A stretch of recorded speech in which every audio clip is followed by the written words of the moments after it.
YT जय Shri Ram channel में आपका स्वागत है। जैसा कि आप लोग जानते हो, हिंदू धर्म में व्रत और त्योहारों का बहुत महत्व है। अब हिंदू धर्म के अनुसार जेठ मास चल रहा है और जेठ मास का सबसे पवित्र त्योहार वट अमावस्या है। आज मैं आप लोगों के साथ वट अमावस्या व्रत कथा सुनाने जा रही हूँ। प्राचीन काल में मध्य देश में अशुपति नामक एक प्रतापी राजा थे। उन्होंने संतान की प्राप्ति के लिए पंडितों की सम्मति से भगवती सावित्री की आराधना की। इस पूजा से उनके यहाँ एक पुत्री का जन्म हुआ। राजा ने उसका नाम सावित्री रखा। सावित्री अत्यंत सुंदर और सर्वगुण संपन्न थी। जब वह विवाह योग्य हुई तब राजा ने उसे स्वयं अपना वर चुनने को कहा। एक दिन महर्षि नारद राजा अशुपति के महल में आए हुए थे। तभी सावित्री भी अपने लिए वर चुनकर लौटी। उसने आदर पूर्वक नारद जी को प्रणाम किया।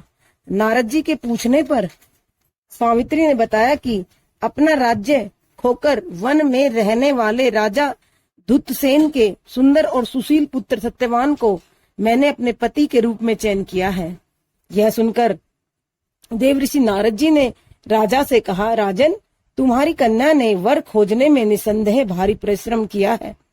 सत्यवान गुणवान और धर्मात्मा है। वह सावित्री के लिए सब प्रकार से योग्य है, परंतु उसमें एक भारी दोष है। वह अल्पायु है और 1 वर्ष के पश्चात आज ही के दिन वह मृत्यु को प्राप्त हो जाएगा। नारद जी के ये वचन सुनकर राजा ने सावित्री को कोई अन्य वर खोजने की सलाह दी, परंतु सावित्री ने दृढ़ता पूर्वक कहा कि जिसे मैंने एक बार मन में पति स्वीकार कर लिया है, वह अब चाहे जैसा भी हो वही मेरा पति होगा। सावित्री के ऐसे दृढ़ वचन सुनकर राजा अशुपति ने उसका विवाह सत्यवान के साथ कर दिया। सावित्री अपने पति और अंधे सास ससुर की सेवा करती हुई वन में रहने लगी।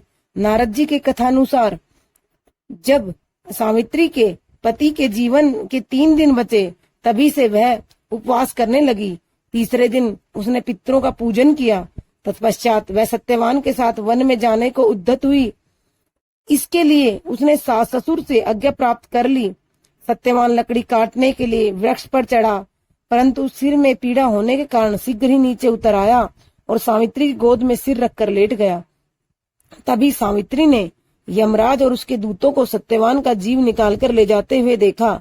यह देखकर वह भी उनके पीछे पीछे चल पड़ी। यमराज ने उसे समझाकर वापस लौट जाने को कहा। सावित्री ने कहा, धर्मराज, पति के पीछे जाना ये स्त्री का धर्म है। पतिव्रत के प्रभाव और आपकी कृपा से कोई मेरी गति को नहीं रोक सकता। सावित्री के धर्मयुक्त वचनों से प्रसन्न होकर यमराज ने उसे वर मांगने को कहा।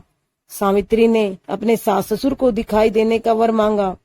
वर प्राप्त करके भी सावित्री ने अपने पति का साथ नहीं छोड़ा। यमराज ने दूसरी बार वर मांगने को कहा। सावित्री ने अपने ससुर के खोए हुए राज्य की प्राप्ति और अपने पिता के लिए 100 पुत्रों का वरदान मांगा।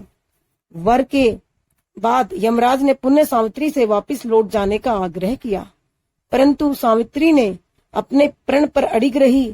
तब यमराज ने उससे अंतिम वर मांगने के लिए कहा। सावित्री ने सत्यवान से 100 पुत्र प्राप्त होने का वरदान मांगा। सावित्री की पति भक्ति और युक्तिपूर्ण वचनों के बंधन में बंधकर यमराज ने सत्यवान के जीव को पास से मुक्त कर दिया। सावित्री लौटकर वट वृक्ष के नीचे आई। सत्यवान के मृत शरीर में पुनः जीवन का संचार हो गया।